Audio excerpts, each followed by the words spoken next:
Assalamualaikum warahmatullahi wabarakatuh. Hello everyone, I'm Aurora Bartiar and here are my group members, Alia Hananisa and Fauzia Rizky Mulyani. Today we are going to do consecutive interpreting with this video titled How to Make Learning as Addictive as Social Media.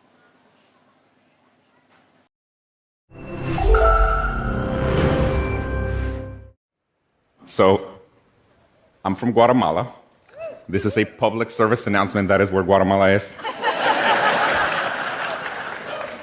Also, that is not where they keep the prisoners. That is called Guantanamo. Not the same place. So, Guatemala is right below Mexico. And for the Americans in the audience, and let this sink in because it really applies in most ways. For the Americans in the audience, you can think of it as Mexico's Mexico. Just like the US doesn't want illegal immigration from Mexico, Mexico doesn't want illegal immigration from Guatemala. It's a smaller country, it's a poorer country, and, well, what can I tell you? It has much better Mexican food.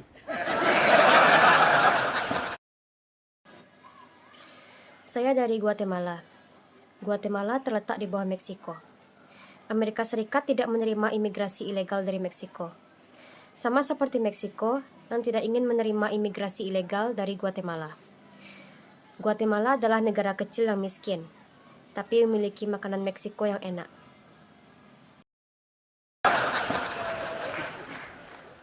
Guatemala is a very poor country. And a lot of people talk about education as something that brings equality to different social classes. But I always saw it as the opposite, as something that brings inequality. Because what happens in practice is that people who have a lot of money can buy themselves a really good education and therefore continue having a lot of money, whereas people who don't have very much money barely learn how to read and write, and therefore never make a lot of money, and this is especially true in poor countries. Now, I was fortunate that I received a rich person's education, even though I didn't grow up rich.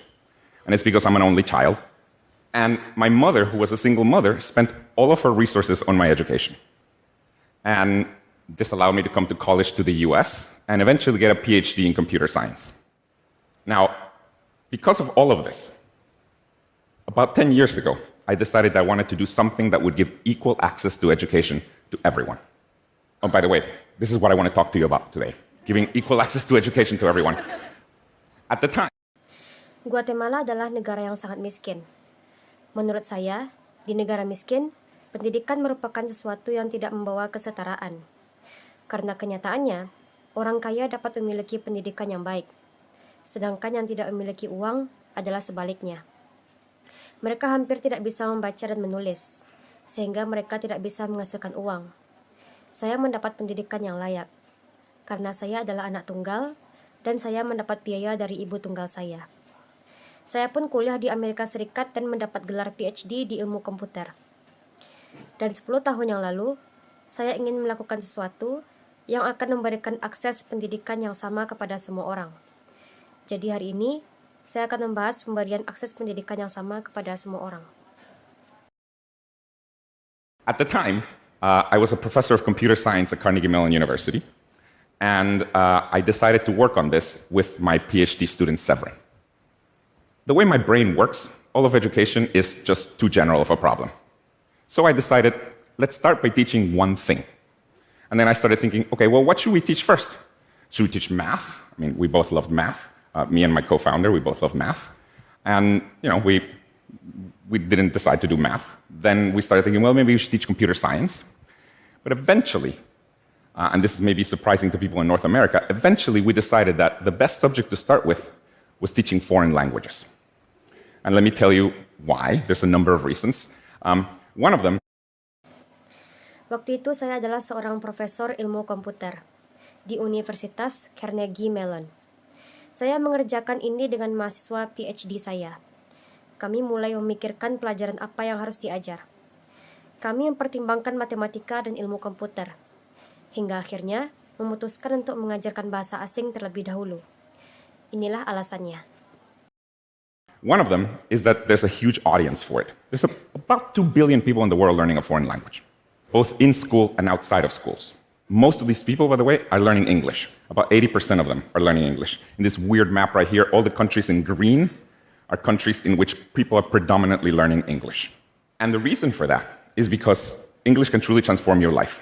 In most countries in the world, knowledge of English can significantly increase your income potential. So this is another reason why we decided to start with foreign languages, and it's because you can directly make more money if you learn another language, in particular English. And see, this is pretty different than many other subjects. For example, take math. In the case of math, just knowledge of math does not increase your income potential, because usually you have to learn math to then learn physics, to then become a civil engineer, like that's how you make more money. Whereas with languages, if you were a waiter and you learn English, now you can be a waiter at a hotel and make more money. So we decided, well, let's get started by teaching languages. Now, Salah satunya adalah bahasa asing banyak peminatnya. 2 miliar orang belajar bahasa asing, dan 80% belajar bahasa Inggris. Di peta ini, negara yang berwarna hijau adalah negara yang sebagian besar mempelajari bahasa Inggris. Ini karena bahasa Inggris dapat mengubah hidup Anda. Selain itu, bahasa Inggris dapat meningkatkan potensi penghasilan Anda. Contoh, matematika tidak dapat meningkatkan potensi penghasilan, karena Anda juga harus belajar fisika, lalu menjadi insinyur sipil untuk menghasilkan uang. Sedangkan dengan bahasa, jika Anda seorang pelayan yang bisa bahasa Inggris, maka Anda bisa menjadi pelayan hotel dan menghasilkan banyak uang.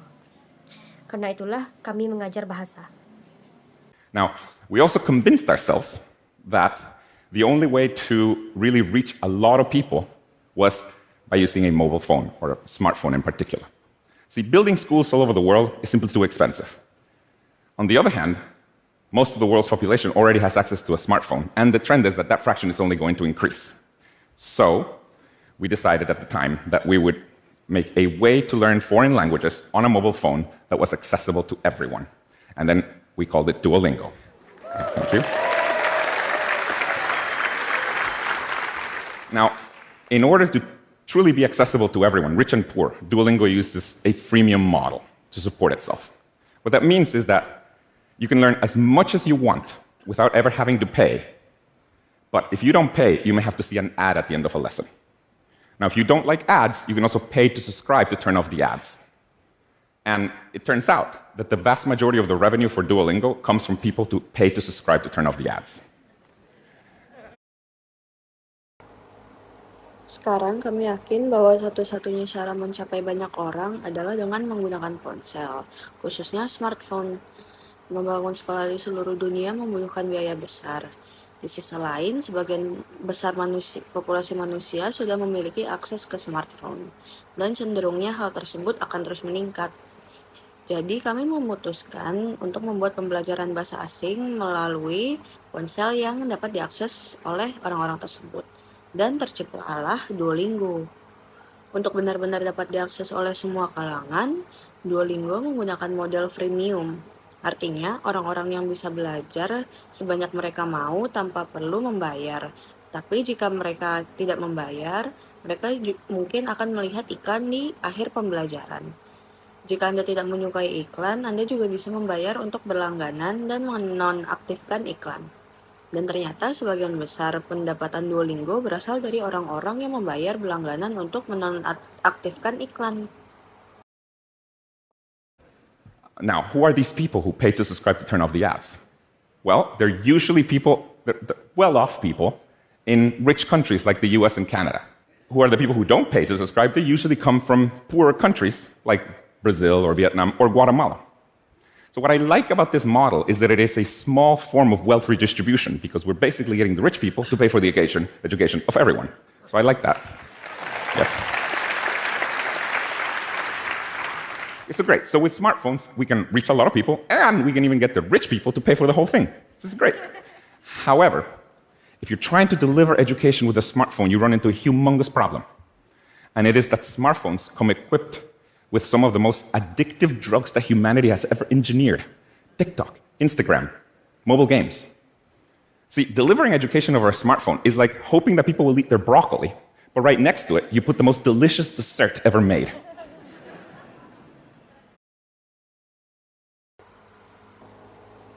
Orang-orang yang membayar langganan untuk menonaktifkan iklan biasanya adalah orang kaya di negara-negara kaya, seperti Amerika Serikat dan Kanada. Sedangkan orang-orang yang tidak membayar langganan biasanya berasal dari negara-negara terbelakang seperti Brazil, Vietnam, Guatemala.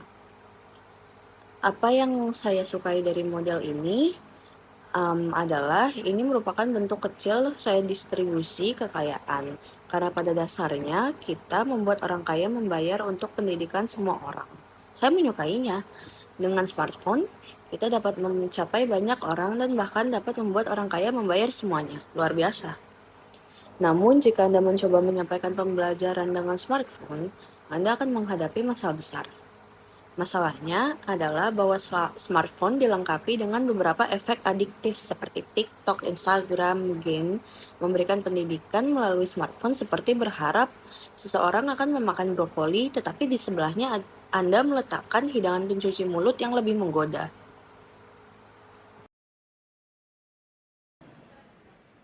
If you really want to deliver education to everyone, not only do you have to make it accessible, but also you have to make it so that people want to actually learn. And with Duolingo, we've been able to do this. And at the highest level, the way we've done this is by making the broccoli taste like dessert. I'll say it another way. What we've done is that we've used the same psychological techniques that apps like Instagram, TikTok, or mobile games use to keep people engaged, but in this case, we use them to keep people engaged, but with education. Let me give you some examples of these techniques. One of the most powerful ones is the notion of a streak. What a streak is just a counter that measures the number of days that you've used the product consecutively. You just take that number, you put it very prominently in your product, and then people come back every day. And the reason people come back every day is because, well, if they don't come back, that number resets to 0, and people don't want to lose their streak. It works. Now, on the one side, streaks have been criticized for example, getting teens addicted to Snapchat. But in the case of an educational app, streaks get people to come back to study every day. Now, to give you an idea of the power of streaks, in the case of Duolingo, we have over 3 million daily active users that have a streak longer than 365. Jika Anda sangat berniat untuk menyampaikan pendidikan kepada semua orang, Anda tidak hanya membuatnya mudah diakses, tetapi Anda harus membuatnya semenarik mungkin agar orang-orang benar-benar ingin belajar. Dan Duolingo telah berhasil melakukan hal tersebut. Pada tingkat tertinggi, cara kami melakukannya adalah dengan membuat brokoli terasa seperti makanan pencuci mulut. Dengan kata lain, kami menggunakan teknik psikologis yang sama seperti aplikasi Instagram, TikTok, atau permainan lainnya, agar minat orang tetap tinggi. Namun dalam hal ini, kami menggunakan untuk menjaga minat orang tetap besar dalam pendidikan. Salah satu teknik paling baik adalah streak, yang mengukur jumlah hari berturut-turut pengguna menggunakan Duolingo. Kami memasangnya dengan sangat mencolok di aplikasinya. Maka orang datang kembali setiap hari karena mereka tidak ingin kehilangan streak mereka. Hal tersebut sukses, dan di Duolingo lebih dari 3 juta pengguna aktif harian memiliki streak lebih dari 365 hari. That means they haven't missed a day in the last year or longer. Now, fun fact about streaks. What country do you think has the longest average streaks for an educational app? It's Japan. Of course. Shortest average streaks? Latin America, baby. But we're fun. Hey, we're fun. Another important mechanism to get people to come back to your product are notifications. On the one side, notifications can be really spammy and annoying. But in the case of an educational product, people actually want to be reminded to learn. In the case of Duolingo, we have a very sophisticated AI system that basically chooses when to send a notification and also what to say in each notification to maximize the probability that people come back. Now, interestingly, even after all this sophistication, it turns out that the algorithm for choosing what time to send you a notification is pretty simple. Do you know what is the best time to send people a notification? Well, I'll tell you. It's 24 hours after they used the product last. Because, and there's an easy explanation. If you were free yesterday at 3 p.m., you're probably free today at 3 p.m. as well. So this is what a very sophisticated millions of dollars of AI found.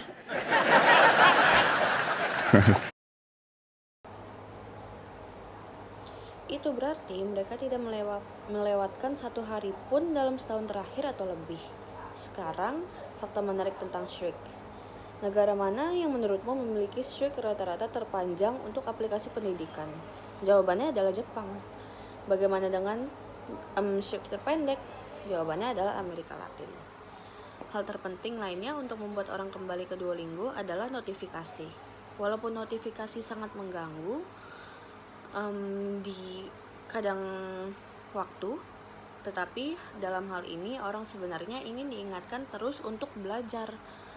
Dalam Duolingo, kami memiliki sistem AI yang sangat canggih yang pada dasarnya memilih kapan mengirimkan notifikasi dan juga apa yang harus dikatakan dalam setiap notifikasi untuk memaksimalkan kemungkinan orang kembali. Menariknya, meskipun ada semua kecanggihan ini, justru algoritma yang memilih waktu mengirimkan notifikasi tersebut. Tahukah Anda kapan waktu terbaik mengirimkan notifikasi kepada orang? Yaitu 24 jam setelah mereka terakhir menggunakan aplikasi tersebut. Karena jika Anda bebas kemarin pukul 3 sore, berkemungkinan Anda juga bebas pukul 3 sore hari ini. Jadi itulah yang ditemukan oleh AI yang sangat canggih ini.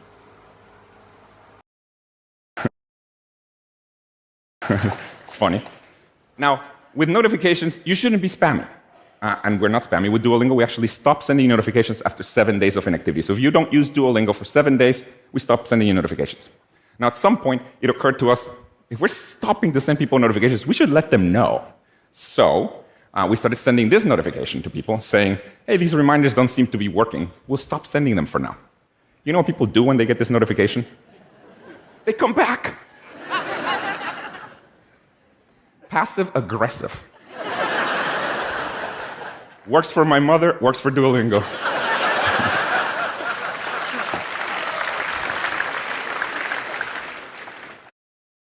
Notifikasi pasif agresif ini sangat bagus dalam membuat orang datang kembali karena mereka merasa maskot burung hantu hijau kita sudah menyerah.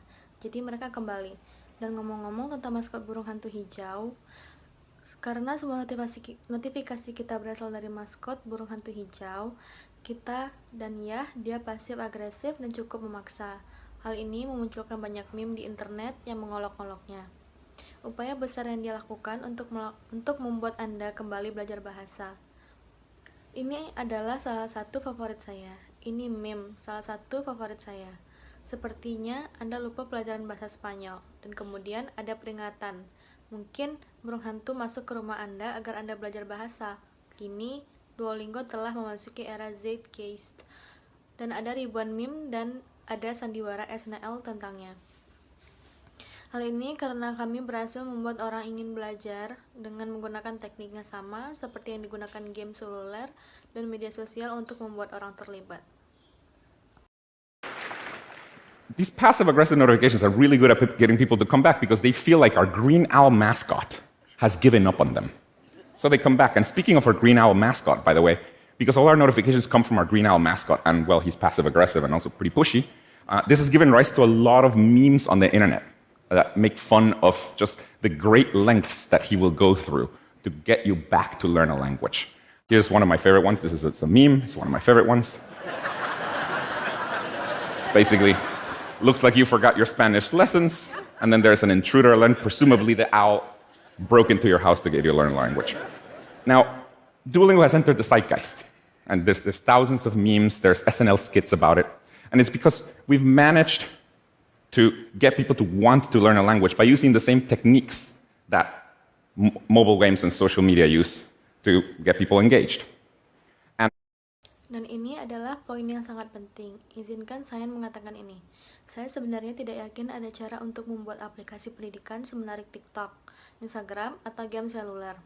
Namun kabar baiknya adalah, alasan saya tidak mempercayai hal tersebut adalah karena pada akhirnya Anda harus mengajari orang sesuatu. Dan sulit untuk bersaing dengan misalnya kucing dan selebriti. Namun kabar baiknya adalah menurut saya Anda tidak perlu melakukannya. Lihat ini masalahnya. Saat Anda mempelajari sesuatu, Anda mendapatkan makna darinya. Sedangkan saat Anda scrolling Instagram selama 2 jam, berkali-kali setelahnya, Anda merasa hanya membuang-buang waktu saja. Jadi menurut saya tidak apa-apa jika produk pendidikan Anda hanya 80 atau 90% semenarik TikTok. karena 10 atau 20% lainnya akan dihasilkan oleh motivasi internal masyarakat, meskipun tentu tidak lebih dari itu. Jika benar-benar merupakan poin penting, jika kami ingin membuat orang melakukan sesuatu yang berarti, Anda dapat menggunakan teknik yang sama digunakan aplikasi seperti media sosial untuk membuat orang melakukannya. Dan meskipun aplikasi Anda tidak semenarik aplikasi tersebut, Anda masih bisa menarik ratusan juta orang untuk menggunakan produk Anda. And this is a really important point, let me say this. I don't actually believe that there's a way to make an educational app be as engaging as something like TikTok or Instagram or mobile games. But the good news is that, and by the way, the reason I don't believe that is because ultimately you have to teach people something, and it's hard to compete with like cats and celebrities. But the good news is that I don't think you have to. See, here's the thing. When you're learning something, you get meaning out of it. Whereas when you're scrolling for 2 hours on Instagram, a lot of times afterwards, you feel like you just wasted your time. So I think it's actually okay if your educational product is only 80 or 90% as engaging as something like TikTok, because the other 10 or 20% will be provided by people's internal motivation, though of course, not much more than that. This is really a key point. If you want to get people to do something meaningful, you can use the same techniques that apps like social media use to get people to do it. And even if you're not as engaging as those apps are, you can still get hundreds of millions of people to use your product. In the case Dalam kasus Duolingo misalnya, jumlah orang yang belajar bahasa di Duolingo di Amerika Serikat lebih banyak dibandingkan jumlah orang yang belajar di seluruh sekolah menengah di Amerika jika digabungkan. Dan hal ini berlaku di sebagian besar negara di dunia. Harapan saya adalah, saya tahu kita bisa melakukan ini, tapi tahukah Anda, harapan saya adalah sebagai umat manusia, kita bisa melakukan apa yang telah dilakukan Duolingo untuk mempelajari bahasa dan juga untuk semua pelajaran lainnya, di mana kita bisa membuat orang belajar matematika dengan ponsel, seperti jutaan orang belajar matematika dengan ponsel, atau fisika, atau apapun. Saya berharap di masa depan, di mana waktu menatap layar bukanlah hal yang buruk, di mana kita dapat memberikan pendidikan berkualitas tinggi kepada semua orang, kaya atau miskin, dengan menggunakan ponsel. Tapi satu-satunya hal terpenting yang bisa kita akhiri pembicaraan ini adalah pengingat untuk tolong, saya mohon lakukan pelajaran bahasa Anda hari ini. Terima kasih banyak. In the case of Duolingo, for example, there are more people learning languages on Duolingo in the United States than there are people learning languages across all US high schools combined. And this is true in most countries in the world. My hope is that, well, I know we can do this, but my hope is that as humanity, we can do what Duolingo has done for learning languages, but for all other subjects, where we can get people to learn math with mobile phones, like millions of people to learn math with mobile phones, or physics, or whatever. I hope for a future in which screen time is not a bad thing, in which we can deliver high-quality education to everyone, rich or poor, using a mobile phone. But the single most important thing that I can end this talk with is a reminder to please, pretty please, I beg you, do your language lessons today. Thank you very much. Luis, terima kasih banyak. Saya ingin tahu apakah Anda dapat menjelaskan lebih banyak tentang poin terakhir itu. Menurut Anda, bagaimana Anda dapat menerapkan pemikiran seperti ini pada mata pelajaran lain? Jadi Anda menyebutkan matematika dan hal-hal seperti itu. Bagaimana kamu melakukannya?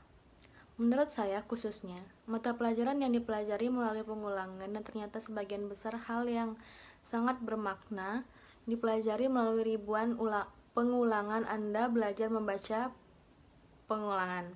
Anda belajar matematika dari sekolah dasar melalui pengulangan. Kebanyakan hal yang dapat Anda pelajari melalui pengulangan. Anda sebenarnya dapat melakukan gamify dan berubah menjadi sesuatu seperti Duolingo, di mana orang-orang sering melakukannya dan melakukannya dengan menyenangkan. Agak sulit untuk hal-hal seperti penjelasan, itu mungkin membutuhkan beberapa video yang sangat bagus. Silakan melakukan pekerjaannya dengan baik, namun untuk hal-hal yang membutuhkan banyak pengulangan, saya rasa kita bisa menggunakan cara yang sama. Terima kasih. Okay, that's all from us. Thank you for watching. Assalamualaikum warahmatullahi wabarakatuh.